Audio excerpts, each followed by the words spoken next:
দলের ভেতরে বাইরে নানা বাধার পরও মানুষের ভালোবাসা ও সমর্থনের কারণেই 2007 সালের 7 মে দেশে ফিরতে পেরেছিলেন, সংসদে বললেন প্রধানমন্ত্রী। ডলার সংকটে বিদেশিদের পেমেন্ট দিতে পারছে না সরকার, বললেন দেবপ্রিয় ভট্টাচার্য। ম্যান্ডেট নিয়ে প্রশ্ন থাকায় আমলারা জনপ্রতিনিধিদের চেয়ে ক্ষমতাধরে পরিণত হয়েছে। ভূমধ্যসাগর পাড়ি দিতে প্রাণ হারানো প্রতি 8 জনের একজন বাংলাদেশি। দেশে 1 বছরে বাস্তুচ্যুত 15 লক্ষাধিক, IOM এর বৈশ্বিক রিপোর্ট, পররাষ্ট্রমন্ত্রীর উদ্বেগ। দেখছিলেন বিআরবি কেবল সংবাদ শিরোনাম, এবার বিস্তারিত। উপজেলা নির্বাচন নিয়ে বেকায়দায় নেই কমিশন। দলীয় প্রতিদ্বন্দ্বিতা নয়, প্রার্থীদের প্রতিদ্বন্দ্বিতাকে গুরুত্ব দিচ্ছে নির্বাচন কমিশন, বলেছেন প্রধান নির্বাচন কমিশনার কাজী হাবিবুল আওয়াল। উপজেলা নির্বাচনের প্রথম ধাপের সার্বিক চিত্র নিয়ে মঙ্গলবার এক সংবাদ সম্মেলনে তিনি এসব কথা বলেন। বিস্তারিত সৈকত সাদিকের প্রতিবেদনে। 8 মে বুধবার উপজেলা নির্বাচনের প্রথম ধাপের 140 উপজেলায় ভোট হবে। এর মধ্যে ইভিএমে ভোট হবে 22 উপজেলায়। মঙ্গলবার রাজধানীর আগারগাঁও নির্বাচন ভবনে সংবাদ সম্মেলনে এর বিস্তারিত তুলে ধরেন সিইসি কাজী হাবিবুল আওয়াল। 152টির মধ্যে 140টি উপজেলায় নির্বাচন অনুষ্ঠিত হবে কালকে। প্রতিটি কেন্দ্রে 17 জন ল এনফোর্সমেন্ট এজেন্সির সদস্যরা আইনশৃঙ্খলা রক্ষার দায়িত্বে থাকবেন, আর যেগুলো একটু সেন্সিটিভ কেন্দ্র সেখানে 19 জন করে থাকবে, এটা আমরা নিশ্চিত করেছি। নিরপেক্ষ নির্বাচনের উপর জোর দিয়ে সিইসি বলেন, নির্বাচনের প্রার্থীর পক্ষে মন্ত্রী এমপিরা যাতে প্রভাব বিস্তার করতে না পারে, কোনো ধরনের অনিয়ম না হয় সে বিষয়ে সংশ্লিষ্টদের নির্দেশনা দেওয়া হয়েছে। দাবি করেন, নির্বাচন নিয়ে বেকায়দায় নেই কমিশন। বেকায়দায় থাকার তো প্রশ্নই আসে না, আমরা কোনো বেকায়দায় নেই। তারপর যদি বলে থাকেন কোনো মাননীয় সংসদ সদস্য বা মন্ত্রী প্রভাবিত করছেন কিনা, যদি করে থাকেন আমাদেরকে যদি সেই তথ্য স্থান থেকে যদি দেওয়া হয় বা গণমাধ্যমের মাধ্যমে যদি আমরা পেয়ে থাকি, আমরা কিন্তু তাৎক্ষণিক চেষ্টা করি তদন্ত করে ব্যবস্থা নেওয়ার জন্য। আর নির্বাচনের দিনে আমরা সকলেই সতর্ক থাকবো। আমাদের একটা কেন্দ্র আছে মনিটর করার, এবং আমরা এখান থেকেও কেন্দ্রীয়ভাবে মনিটর করব। আশা করি প্রভাব বিস্তারের বিষয়টি বড় সমস্যা হয়ে দাঁড়াবে না। দলীয় প্রতীকবিহীন স্থানীয় সরকারের এই নির্বাচনে বিএনপি সহ অনেক রাজনৈতিক দল অংশ নিচ্ছে না। এই বিষয়ে সাংবাদিকদের প্রশ্নের জবাবে সিইসি জানান, কোনো দল নির্বাচনে আসলো কি আসলো না সেটা কমিশনের দেখার বিষয় নয়। প্রার্থীদের অংশগ্রহণে প্রতিদ্বন্দ্বিতাপূর্ণ নির্বাচনে গুরুত্ব দিচ্ছেন তারা। নির্বাচনের সবচেয়ে বড় জিনিস যে প্রতিদ্বন্দ্বিতা কেমন হচ্ছে, এবং সেটা কেউ আসলো কি আসলো না, এবং প্রতিটি ক্ষেত্রে আমরা অ্যাভারেজে দেখেছি 4 জন করে প্রতিদ্বন্দ্বী একটি পদের জন্য অ্যাভারেজে। কাজে সেটা প্রতিদ্বন্দ্বিতাহীন এটা আমরা বলবো না, সেটাও একটা প্রতিদ্বন্দ্বিতা। আমরা দলীয় প্রতিদ্বন্দ্বিতা দেখতে যাচ্ছি না। আমাদের দায়িত্ব হচ্ছে যে প্রার্থী আছে কিনা, প্রার্থীরা কন্টেস্ট করছে কিনা, কন্টেস্ট হলে সেই কন্টেস্টটা যেন অবাধ হয়, নিরপেক্ষ হয়, সেই চেষ্টাটা আমরা করব। উপজেলা নির্বাচন নিয়ম রক্ষার নির্বাচন নয় বলেও মন্তব্য করেন সিইসি। সৈকত সাদিক, বাংলা ভিশন, ঢাকা। এদিকে উপজেলা পরিষদ নির্বাচন বর্জনের আহ্বান জানিয়ে বিএনপির সিনিয়র যুগ্ম মহাসচিব অ্যাডভোকেট রুহুল কবির রিজভী বলেছেন, অবৈধভাবে জনগণের সম্পদ লুটপাট করতেই বারবার ডামি ও প্রহসনের নির্বাচন করতে চাচ্ছে সরকার। উপজেলা নির্বাচন বর্জনে জাতীয়তাবাদী মহিলা দলের উদ্যোগে মঙ্গলবার রাজধানীর বনানী এলাকায় জনসাধারণের মাঝে লিফলেট বিতরণ করেন বিএনপির সিনিয়র যুগ্ম মহাসচিব রুহুল কবির রিজভী। এ সময় তিনি বলেন, গণমাধ্যমের খবর বেরিয়েছে জনগণের সম্পদ লুটপাট ও দুর্নীতি করে ক্ষমতাসীন দলের প্রার্থীদের অবৈধ সম্পদের পাহাড় গড়ার কথা। একজন উপজেলা চেয়ারম্যান 100 বিঘা সম্পদের মালিক, তাদের আয় বেড়েছে 1800% পর্যন্ত। তিনি বলেন, এসব ডামি প্রতারণার নির্বাচনের সাথে জনগণ নেই। আওয়ামী নেতাদের কথায় জনগণ সাড়া দিচ্ছে না। বুধবার যেসব উপজেলায় জালিয়াতির নির্বাচন হবে, জনগণ সে নির্বাচনে যাবে না। বিরোধী দলের অংশগ্রহণকে বাদ দিয়ে পাতানো দামি নির্বাচন তারা করতে যাচ্ছে। জনগণ এই নির্বাচনে অংশগ্রহণ করবে না। গণতন্ত্রকামী কোন রাজনৈতিক দল এই নির্বাচনে অংশগ্রহণ করছে না। জনগণের ভোটের অধিকার যারা কেড়ে নিয়েছে তাদের কোন ভোট, সেগুলো সেই ভোট হচ্ছে দামি ভোট, প্রহসনের ভোট, জালিয়াতির ভোট। এই ভোটে কোন জনগণ অংশগ্রহণ করবে না। আমরা আগামীকাল থেকে যে 4 দফা উপজেলা নির্বাচন হচ্ছে, সেই নির্বাচন বাতিলের জন্য সারা বাংলাদেশে আপনাদের যারা আত্মীয় স্বজন ভাই বোন রয়েছে সবাইকে বলবেন, কেউ যেন ভোট কেন্দ্রে না যায়, এই দাবি সরকারকে যেন কেউ সমর্থন না করে। দলের ভেতরে বাইরে নানা বাধা থাকার পরও সাধারণ মানুষের ভালোবাসা ও সমর্থনের কারণেই 2007 সালের 7 মে বিদেশ থেকে দেশে ফিরতে পেরেছিলেন। এজন্য দেশবাসীর প্রতি কৃতজ্ঞতা প্রকাশ করেছেন প্রধানমন্ত্রী শেখ হাসিনা। গতকাল জাতীয় সংসদের অধিবেশনে আওয়ামী লীগের সাংগঠনিক সম্পাদক আহমেদ হোসেন 7 মের ঘটনা উল্লেখ করে বক্তব্য দেন। এরপর প্রধানমন্ত্রী শেখ হাসিনা সেই সময়ের স্মৃতিচারণ করে বক্তব্য রাখেন।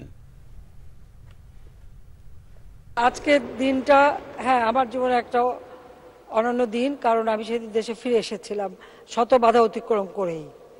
আমাকে সেই সময় তত্ত্বাবধায়ক সরকারের অনেক উপদেষ্টাও ফোনে বলেছিল আপনি আসবেন না, আপনার বাইরে থাকা যা যা লাগে করব। আবার কেউ কেউ আমাকে ধমকও দিয়েছিল।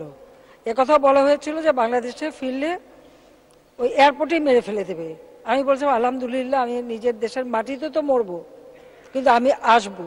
এমনকি আমার দলের ভিতর থেকেও, তখন দলের যিনি সেক্রেটারি ছিলেন তিনি সবাইকে বলে দিয়েছেন কেউ এয়ারপোর্টে গেলে তাকে বহিষ্কার করা হবে। কয়েকজনের নাম নির্দিষ্ট করা ছিল। আর আমাদের নেতাকর্মী কেউ রাস্তায় থাকতে পারবে না। আমি শুধু এইটাই মেসেজ দিয়েছিলাম যে সকলেই থাকবে, তবে আমরা গেরিলা যুদ্ধ করেছি, সবাই ঘাসের সঙ্গে মিশে থাকবা। আমার প্লেনটা না নামা পর্যন্ত দরজা খুলবে, আমি বের না হওয়া পর্যন্ত তোমরা বের হবে না। এই মুহূর্তে পাটুরিয়া দৌলতদিয়ায় দ্বিতীয় পদ্মা সেতু নির্মাণের দরকার নেই বলে জানিয়েছেন প্রধানমন্ত্রী শেখ হাসিনা। মঙ্গলবার গণভবনে সড়ক ও জনপথ অধিদপ্তরের কার্যক্রমের রূপরেখা সংক্রান্ত উপস্থাপনা অবলোকন করে উন্নয়ন প্রকল্প গ্রহণের আগে অর্থনৈতিক সম্ভাবনা বিবেচনার তাগিদ দেন তিনি।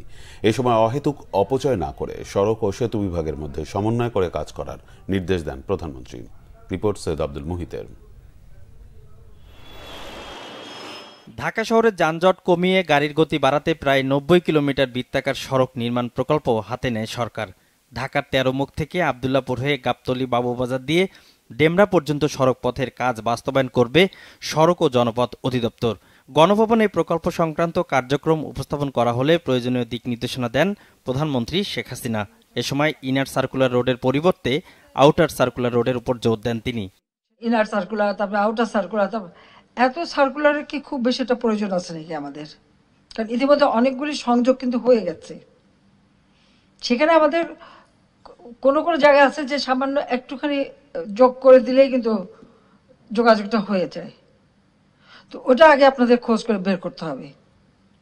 তবে আউটার সার্কুলারের যে জিনিসটা এসছে আমার মনে হয় এটা খুবই ভালো হবে। কারণ হচ্ছে যে এটা মানে অনেকগুলি আমাদের যে আশেপাশের জেলাও কিন্তু সংযুক্ত হয়ে যাচ্ছে। দ্বিতীয় পদ্মা সেতু সহ নতুন প্রকল্প নেয়ার ক্ষেত্রে আরও সতর্ক হওয়ার পরামর্শ দিয়ে সরকার প্রধান বলেন, বিদেশি ঋণ নেয়ার ক্ষেত্রেও তা পরিশোধের সক্ষমতা বিবেচনায় নিতে হবে। কতটুকু দেশের মানুষের উন্নতি হবে, কতটুকু দেশের মানুষের কল্যাণে কাজে লাগবে, এই হিসাবটা, এই বিবেচনাটা কিন্তু আগে নিতে হবে। প্রত্যেকটা প্রকল্প এতদিন যেমন অবকাঠামো উন্নয়নে আমরা খুব দ্রুত কিছু কাজ করেছি, যার সুফলটা মানুষ পাচ্ছে। আদৌ আমরা দ্বিতীয় পদ্মা সেতুটা এখনই করবো কিনা, ঠিক আমার মনে হয় এই মুহূর্তে খুব একটা প্রয়োজন আছে বলে আমি মনে করি না। তবে এটা এখন অত বলাও না, ওটা ধীরে চলা। পরনির্ভরশীলতা কমিয়ে যেন নিজেদের সক্ষমতা বাড়ে, সরকার সেভাবে দেশের উন্নয়ন পরিকল্পনা বাস্তবায়ন করছে বলেও জানান প্রধানমন্ত্রী Sheikh Hasina. Syed Abdul Muhith, Banglavision, Dhaka. Centre for policy dialogue সিপিডির সম্মানীয় ফেলো ডক্টর দেবপ্রিয় ভট্টাচার্য বলেছেন, সরকার স্বীকার না করলেও ডলার সংকটে বিদেশিদের পেমেন্ট দিতে পারছে না। এতে বাংলাদেশের গর্বের জায়গা নষ্ট হচ্ছে।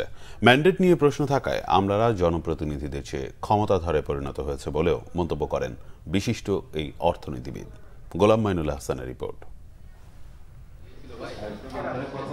ফিনান্সিয়াল এক্সপ্রেসের প্রয়াত সম্পাদক মোয়াজ্জেম হোসেন স্মরণে রাজধানীতে ইউরোপ কার্যালয়ে স্মারক বক্তৃতার আয়োজন করা হয়। অর্থনৈতিক সাংবাদিকতায় তার অবদানের আলোচনার বাইরে দেশের অর্থনীতি নিয়ে কথা বলেন ডক্টর দেবপ্রিয় ভট্টাচার্য। বাংলাদেশের গর্বের জায়গা, একটা বড় জায়গা। অনেকে বলেন যে আমরা কোনোদিন ঋণ খেলাফি হইনি বিদেশিদের কাছে। তাহলে $5 বিলিয়ন তো আপনি দিতে পারছেন না। এটা কয় মাস হয়ে গেছে? আপনি শুধুমাত্র তেল আমদানি করেছেন, তার টাকা দিতে পারেন নাই। আপনি বিদেশি বিনিয়োগ করেছেন, তাদের মুনাফার টাকা আপনি দিতে পারেন নাই। আরে ওই কি বলে, এয়ারলাইন্স ব্যবসায়ীরা টাকা তার নিতে পারছে না। তো আপনার তো সেই গর্বের জায়গায় ফাটল ধরিয়ে দিয়েছেন।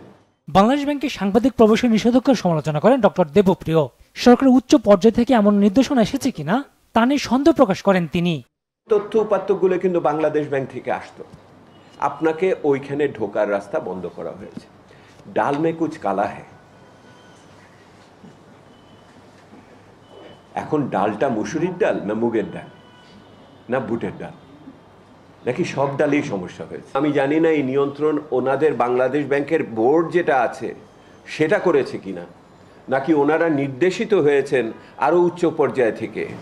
তার মতে বাংলাদেশের নির্বাচনী প্রক্রিয়ার কারণে আমরা জনপ্রতিনিধিদের চেয়ে বেশি ক্ষমতাধরে পরিণত হয়েছে, এটি অনেক সমস্যা তৈরি করেছে। আপনাদের চেয়ে দুঃখ কষ্টে যদি কেউ থাকে সেটা হলো জনপ্রতিনিধিরা।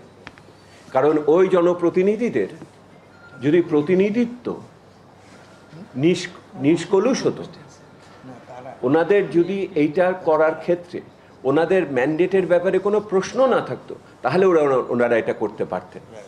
এখন যেহেতু ওনাদের নিজের মনের ভিতরে দুর্বলতা আছে, ওনারাও আমলাদের সামনে বড় গলায় কথা বলতে পারেন না। সরকারের প্রতি দিন দিন মানুষের প্রত্যাশা কমে যাচ্ছে বলে মনে করেন ডক্টর দেবপ্রিয় ভট্টাচার্য। বিবর্তনের ধারা। গোলাম মইনুল হাসান, বাংলা ভিশন, ঢাকা। সেই সময় যে সব হজযাত্রীর সঠিক সময়ে ভিসা হবে এবং তারা যথাসময়ে সৌদি আরবে যেতে পারবেন বলে জানিয়েছেন ধর্মমন্ত্রী মোহাম্মদ ফরিদুল হক খান। গতকাল মঙ্গলবার সচিবালয়ে এ দাবি করেন ধর্মমন্ত্রী।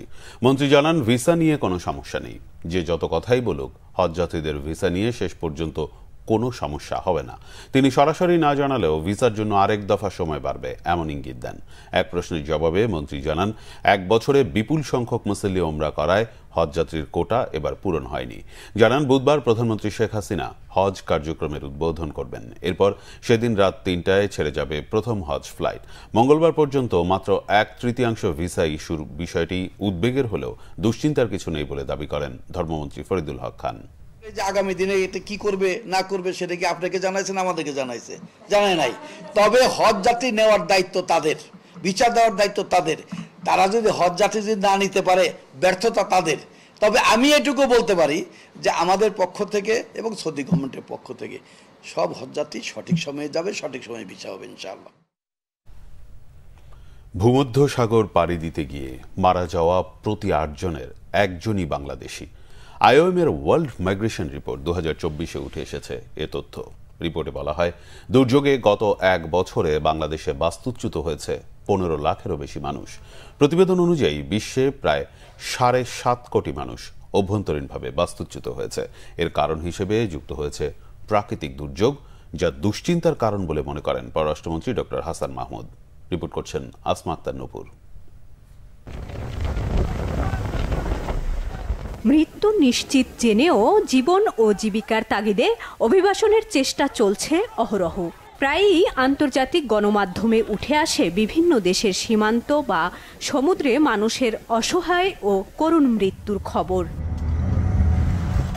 মঙ্গলবার দুপুরে রাজধানীর একটি হোটেলে international organization of migration IOM তাদের বার্ষিক প্রতিবেদন প্রকাশ করে। এতে বলা হয়, গেল বছর বিশ্বে নিখোঁজ বা মারা গেছেন 8,500 অভিবাসী। 22 বছরে বিশ্বে অভিবাসী বেড়েছে 650%। বর্তমান বিশ্বে রেমিটেন্স আয় $831 বিলিয়ন। এর মধ্যে $650 বিলিয়ন আয় করেছে নিম্ন ও মধ্যম আয়ের দেশগুলো। প্রথমবারের মতো জেনেভার বাইরে মাইগ্রেশন রিপোর্ট প্রকাশ হলো মাইগ্রেশন গভর্নেন্স ফ্রেমওয়ার্কের জনক বাংলাদেশ, যে নীতিমালা অনুযায়ী IOM এখন কাজ করে। অভিবাসনের সঙ্গে জড়িত অধিকাংশ বিষয়ের নমুনা পাওয়া যায় বাংলাদেশে। ভূমধ্যসাগর পাড়ি দিতে গিয়ে মৃত্যুবরণ করা মানুষের 12%ই বাংলাদেশের। অভিবাসন চ্যালেঞ্জ মোকাবেলায় কাজ করার কথা জানান পররাষ্ট্রমন্ত্রী ডক্টর হাসান মাহমুদ। গাজা একটি কারাগারে পরিণত হয়েছে। 1 কোটি মানুষ অভিবাসী হয়েছে। অভিবাসী শ্রমিকের সংখ্যায় বাংলাদেশ বিশ্বে 6ষ্ঠ। রোহিঙ্গা অভিবাসীদের কারণে বাংলাদেশ সন্ত্রাস, মাদক সহ নানা সমস্যার সম্মুখীন হচ্ছে। বাংলাদেশ বিশ্বের জনবহুল দেশগুলোর মধ্যে অন্যতম। এর সাথে রোহিঙ্গারা বাংলাদেশের জন্য অনেক বড় হুমকি। প্রাকৃতিক ও অর্থনৈতিক কারণ ছাড়াও রাজনৈতিক এবং ধর্মীয় সংঘাতের মতো কারণেও বিশ্বে বেড়েছে বাস্তুচ্যুতি ও অভিবাসনের সংখ্যা। আসমা আক্তার নূপুর, বাংলা ভিশন, ঢাকা। চলতি বোরো মৌসুমে ধান, চাল ও গম সংগ্রহ শুরু হয়েছে। সরকার ৩২ টাকা কেজি দরে ৫ লাখ টন ধান, ৪৫ টাকা কেজি দরে ১১ লাখ মেট্রিক টন সিদ্ধ চাল এবং ৩৪ টাকা দরে ৫০,০০০ টন গম কিনবে। সব মিলিয়ে এ মৌসুমে ৭,৫০০ কোটি টাকার ধান চাল কেনা হবে, জানিয়েছেন খাদ্যমন্ত্রী সাধন চন্দ্র মজুমদার। গতকাল সচিবালয়ে নিজ দপ্তরে সংবাদ সম্মেলনে এ তথ্য জানান খাদ্যমন্ত্রী। ধান চালের বাইরে ৪৪ টাকা দরে ১ লাখ টন আতপ চাল কেনা হবে বলেও জানান তিনি। এক প্রশ্নের জবাবে খাদ্যমন্ত্রী জানান, এ পর্যন্ত হাওরে ৯৮ ভাগ ধান কাটা শেষ হয়েছে, তবে রংপুর ও দিনাজপুর অঞ্চলে কাটা হয়েছে মাত্র ১০ ভাগ ধান। সব মিলিয়ে সারা দেশে ৬০ ভাগেরও বেশি ধান কাটা হয়েছে বলে দাবি করেন তিনি। আরেক প্রশ্নের জবাবে মন্ত্রী জানান, চালের বস্তায় ধানের জাতের নাম লেখা শুরু হয়েছে। চাল ব্যবসায়ীরা নিয়ম লঙ্ঘন করলে আইন অনুযায়ী ব্যবস্থা নেওয়া হবে। আন্তর্জাতিক বাজারে দাম কমায় এবার গমের দাম ১ টাকা কমানো হয়েছে বলে জানান খাদ্যমন্ত্রী। ধান ক্রয় করছি ৫ লক্ষ, যদি ৫ লক্ষ কেনার পরেও দেখা যায় যে কৃষকদের ধান দেওয়ার আরও ইচ্ছা আছে, তাহলে আমরা আরও বাড়িয়ে আমরা কিনতে থাকব। আতপ চাউল ৪৪ টাকা ১ লক্ষ মেট্রিক টন এবং গম ৩৪ টাকা ৫০,০০০ মেট্রিক টন। এটা আমরা আজকে শুভ উদ্বোধন করেছি। সঠিক সময় এই সংগ্রহগুলো করতে হবে এবং আমরা জুন মাসের মধ্যে 70% আমরা বলেছি যে এটা মানে সংগ্রহ করার জন্য। বিদেশে পলাতক সিভিল এভিয়েশনের কর্মকর্তা কর্মচারীদের ধরতে কানাডা পুলিশের সহায়তা নেওয়া হচ্ছে বলে জানিয়েছেন বেসামরিক বিমান পরিবহন ও পর্যটন মন্ত্রী মোহাম্মদ ফারুক খান। দুপুরে সংবাদ সম্মেলনে এ তথ্য জানান তিনি। যুক্তরাজ্যের পররাষ্ট্র, কমনওয়েলথ ও উন্নয়ন বিষয়ক মন্ত্রণালয়ের প্রতিমন্ত্রী অ্যানি মারি ট্রেভেলাইনের সঙ্গে বৈঠক শেষে এক সংবাদ সম্মেলনে এ তথ্য জানান তিনি। মন্ত্রী জানান, সিভিল এভিয়েশন খাতের উন্নয়নে অভিজ্ঞতা বিনিময়ের পাশাপাশি কারিগরি সহায়তা দিতে আগ্রহী যুক্তরাজ্য। বিমানের জন্য নতুন উড়োজাহাজ কিনতে এয়ারবাস ও বোয়িং এর প্রস্তাব মূল্যায়ন করা হচ্ছে বলে জানিয়েছেন তিনি। বোয়িং এর টেকনিক্যাল সমস্যা চিহ্নিত হওয়ার বিষয়টি বেশ উদ্বেগের হওয়ায় সরকার সতর্ক রয়েছে। দুর্নীতি দমন কমিশন দুদকের তালিকায় থাকা সিভিল এভিয়েশনের পলাতক কর্মকর্তাদের সাজা নিশ্চিতে মন্ত্রণালয় কাজ করছে বলে জানান ফারুক খান। এটা খুবই আনফরচুনেট যে এই ধরনের কোন একটা ঘটনা ঘটেছে এবং আপনারা দেখেছেন যে যাদের বিরুদ্ধে অভিযোগ হয়েছে তাদের প্রত্যেকের ব্যাপারে আমরা শক্ত সাজার ব্যবস্থা করেছি। এমনকি যারা বিদেশে মানে কানাডায় পালিয়ে গেছে তাদেরকে সেখানকার পুলিশকে দিয়েও তাদেরকে ধরাবার আমরা চেষ্টা করছি। সুতরাং যদি কেউ আইনের বিরুদ্ধে কাজ করে তার বিরুদ্ধে ব্যবস্থা নেওয়া হবে। সংবাদ শেষ করব বিআরবি কেবল শিরোনামগুলো আরেকবার জানিয়ে। দলের ভেতরে বাইরে নানা বাধার পরও মানুষের ভালোবাসা ও সমর্থনের কারণেই ২০০৭ সালের ৭ মে দেশে ফিরতে পেরেছিলেন, সংসদে বললেন প্রধানমন্ত্রী। ডলার সংকটে বিদেশিদের পেমেন্ট দিতে পারছে না সরকার, বললেন দেবপ্রিয় ভট্টাচার্য। ম্যান্ডেট নিয়ে প্রশ্ন থাকায় আমলারা জনপ্রতিনিধিদের চেয়ে ক্ষমতাধরে পরিণত হয়েছে। ভূমধ্যসাগর পাড়ি দিতে প্রাণ হারানো প্রতি ৮ জনের ১ জন বাংলাদেশি। দেশে ১ বছরে বাস্তুচ্যুত ১৫ লক্ষাধিক, আইওএম এর বৈশ্বিক রিপোর্ট। পররাষ্ট্রমন্ত্রীর উদ্বেগ। এই ছিল এখনকার মতো। পরের সংবাদ সকাল ১০টায়, এর আগে ৯টায় রয়েছে নিউজ টপ 10। দেখার আমন্ত্রণ রইল। এছাড়া বাংলা ভিশন সংবাদ ও সংবাদ সংশ্লিষ্ট অনুষ্ঠান দেখতে ভিজিট করুন www.bvnews24.com ও facebook.com/banglavisionnews এবং সাবস্ক্রাইব করুন youtube.com/banglavisionnews। ধন্যবাদ।